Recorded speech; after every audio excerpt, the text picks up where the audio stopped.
O porquê é a grande questão. Como fazer e o que fazer é mais fácil, mas ter uma razão do porquê. Eu hoje tentei explicar o que é que se passou. Na realidade, nós vivemos aqui em Fraião desde os 6 anos de idade. Eu fiz aqui a minha primeira comunhão solene. E eu fiz o primeiro discurso público que fiz aos 10 anos, que foi na comunhão solene, num banquinho naquela igreja. E tinha muitas memórias, tenho muitas memórias daquela igreja, porque aquela igreja era muito pobre e era uma igreja que tinha um cemitério pequenino ao lado. E tenho esta memória também do cemitério e depois de terminar o cemitério, as almas passaram para outro lugar e os ossos passaram transladados para um cemitério maior. E essa memória dessa igreja que eu tenho e que se foi degradando pelo caminho, um dia que eu percebi o que é que me incomodava, que era um retábulo que existia naquela igreja que estava a cair, pura e simplesmente a cair, e isso perturbava-me. A fialdade perturba-me. Eu gosto da beleza, gosto do bem, gosto da verdade. E então combinei, vou pedir para restaurar isto, mas não digo a ninguém. Só que na realidade, quando se acabou de instalar o retábulo restaurado, percebeu-se que a igreja ao lado ainda estava mais feia do que antes. E esse não é o papel da beleza.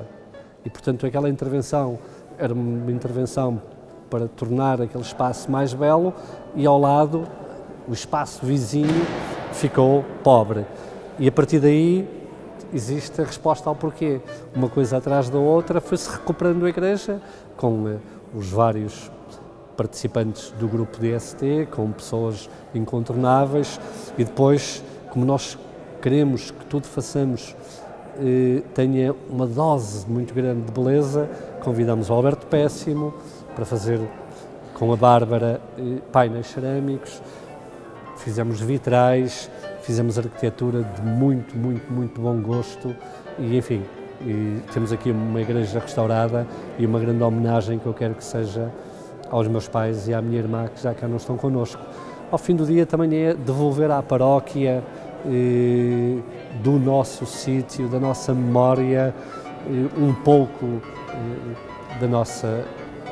da riqueza que nós vamos criando durante a vida. É um dever partilhar com os outros. O desafio foi realmente interessante, porque estávamos não só dentro da arquitetura e dentro da construção a recuperar uma igreja ancestral, como estávamos ainda a complementar com peças artísticas, cerâmicas e vitrais. Portanto, livros de algum constrangimento de expressão e que estávamos mesmo a criar. Portanto, e esse processo é que foi interessante, recuar no tempo para descobrir o que estava na arquitetura e, ao mesmo tempo, contribuir com elementos novos de atitude mais contemporânea.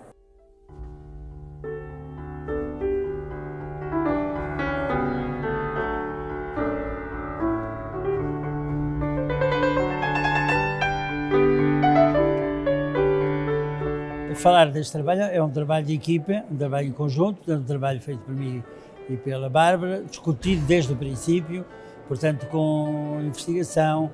Não era fácil fazer isto, porque isto tem uma iconografia e na história é uma iconografia muito extensa, muito grande, muito longe, há um peso de tradição muito forte e houve aqui este balanço entre uma coisa muito inovadora ou uma coisa que tivesse um compromisso um pouco com o que estava construído ou com as pessoas, com a tradição também. Eu trabalhei em 2 dimensões neste projeto, na dimensão artística com o Alberto Péssimo.